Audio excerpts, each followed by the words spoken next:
Assalamualaikum warahmatullahi wabarakatuh. Alhamdulillahirabbil alamin. Wassalatu wassalamu ala asrofil anbiya'i wal mursalin wa ala alihi washabihi ajmain amma ba'du.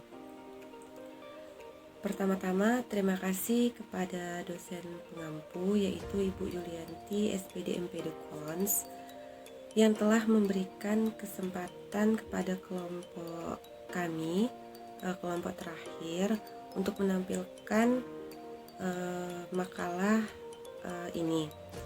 Dan tak lupa juga kepada teman-teman yang saya banggakan. Baiklah, di video saya kali ini saya Dewi Agustina dan rekan saya nanti Ilmi Hamidah dari kelompok 10 akan menjelaskan atau mempresentasikan makalah kami yang berjudul Teknik Umum Konseling 2, yang mana Teknik Umum Konseling 2 ini ialah lanjutan dari Teknik Umum Konseling 1 yang telah kita bahas di pertemuan sebelumnya. Pertama, nanti akan saya sampaikan materinya terlebih dahulu, baru setelah itu akan dilanjutkan oleh rekan saya yaitu Ilmi Hamidah. Langsung saja kita masuk ke pembahasannya. Nah baik, sebelum saya menjelaskan teknik umum konseling 2, saya akan menjelaskan kembali sedikit mengenai pengertian tentang teknik umum konseling. Teknik adalah cara, langkah, atau metode untuk mencapai suatu tujuan. Umum yaitu lazim digunakan atau yang biasanya digunakan, seperti itu.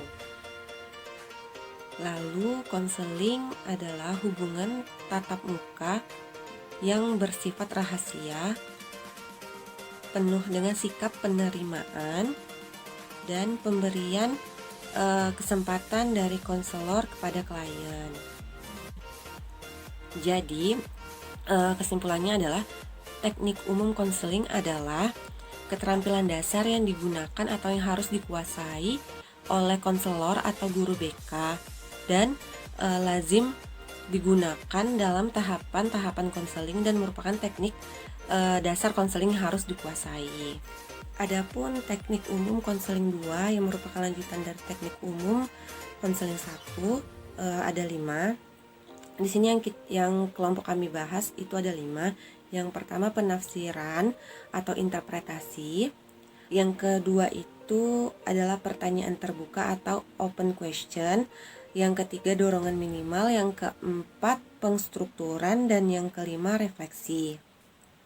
Pertama ialah penafsiran atau interpretasi, adalah suatu teknik untuk mengulas pemikiran, perasaan dan pengalaman klien dengan merujuk pada teori-teori dan bukan merupakan pandangan subjektif dari konselor.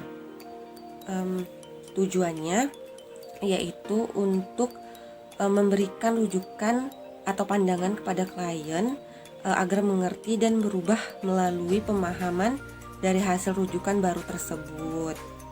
Nah, contoh dialognya misalnya seperti ini. Ada kasus bahwa klien itu memiliki pemikiran yang jika dia membantu ibunya di rumah, otomatis akan membantu biaya sekolah adik-adiknya dan itu membuat dia harus putus sekolah. Nah, dialog konselornya bisa seperti ini. Pendidikan di tingkat SMA pada masa sekarang adalah mutlak bagi semua warga negara, terutama hidup di kota besar seperti Anda. Karena tantangan masa depan makin banyak, maka dibutuhkanlah manusia Indonesia yang berkualitas. Membantu orang tua itu memang harus. Namun, sangat disayangkan apabila orang seperti Anda akan meninggalkan SMA ini. Nah, mungkin teman-teman bisa mendapatkan dialog yang lain, kurang lebih contohnya seperti yang saya sebutkan di atas. Nah, yang kedua itu adalah pertanyaan terbuka atau open question. Artinya yaitu teknik yang digunakan untuk memancing klien agar mau berbicara, mengungkapkan perasaannya, pengalaman, dan pemikirannya. Dengan catatan, pertanyaan yang diajukan sebaiknya tidak menggunakan kata tanya, mengapa, atau apa sebabnya. Pertanyaan semacam ini akan menyulitkan bagi klien nantinya jika ia tidak mengetahui alasan atau sebab-sebabnya. Oleh karena itu disarankan atau dianjurkan atau lebih baiknya digunakan kata tanya apakah, bagaimana, adakah, atau dapatkah. Contohnya apabila klien sedang konseling, kita menanyakan seperti ini. Apakah Anda merasa ada sesuatu yang ingin kita bicarakan? Seperti itu. Nah, lalu yang ketiga yaitu dorongan minimal. Dorongan minimal adalah teknik untuk memberikan suatu dorongan langsung yang singkat terhadap apa yang telah dikemukakan oleh klien. Misalnya dengan mengungkapkan ungkapan seperti oh, ya, lalu, terus, atau dan. Tujuan dorongan minimal ini tentunya itu agar klien terus berbicara dan dapat mengarah agar pembicaraan mencapai tujuan. Contohnya misalnya seperti ini ya. Klien mengatakan, saya putus asa dan saya nyaris. Tiba-tiba dia berpikir dan terdiam untuk melanjutkan pembicaraan. Nah, disinilah kita sebagai konselor menjawab, misalnya seperti iya. Lalu misalnya klien melanjutkan lagi dengan berkata nekat bunuh diri. Nah, konselor menjawab seperti ini lagi, seperti ini contohnya. Lalu seperti itu. Dan selanjutnya untuk materi selanjutnya yaitu keempat dan kelima akan dijelaskan oleh rekan saya Ilmi Hamidah. Baiklah, kepada Ilmi dipersilakan. Baik, terima kasih kepada Saudari Dewi. Saya lanjutkan. Yang keempat ada penstrukturan, yaitu penetapan batasan masalah oleh konselor tentang hakikat, batas-batas, tujuan konseling pada umumnya dan hubungan tertentu khususnya. Adapun tujuannya menjelaskan peranan konselor, peranan klien, dan proses konseling yang akan dijalani oleh klien. Berdasarkan batasan dan potensi proses konseling ada 5 macam. Yang pertama, batas-batas waktu baik dalam satu individu maupun seluruh proses konseling. Yang kedua, batas-batas tindakan baik konselor maupun klien. Yang ketiga, batas-batas peranan konselor.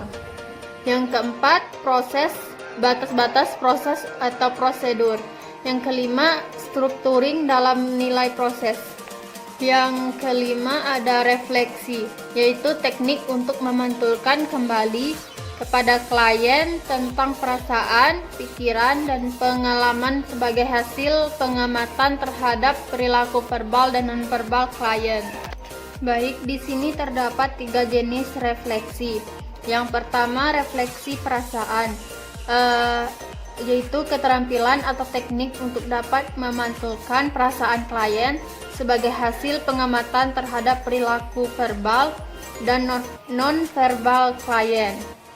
Yang kedua, refleksi pikiran, teknik untuk memantulkan ide, pikiran, dan pendapat klien sebagai hasil pengamatan terhadap perilaku verbal dan nonverbal klien. Yang ketiga ada refleksi pengalaman, teknik untuk memantulkan pengalaman klien sebagai hasil pengamatan terhadap perilaku verbal dan nonverbal. Itu saja pembahasan dari kelompok kami, yaitu dari kelompok 10 tentang teori umum 2. Lebih dan kurangnya kami mohon maaf. Saya akhiri, wassalamualaikum warahmatullahi wabarakatuh.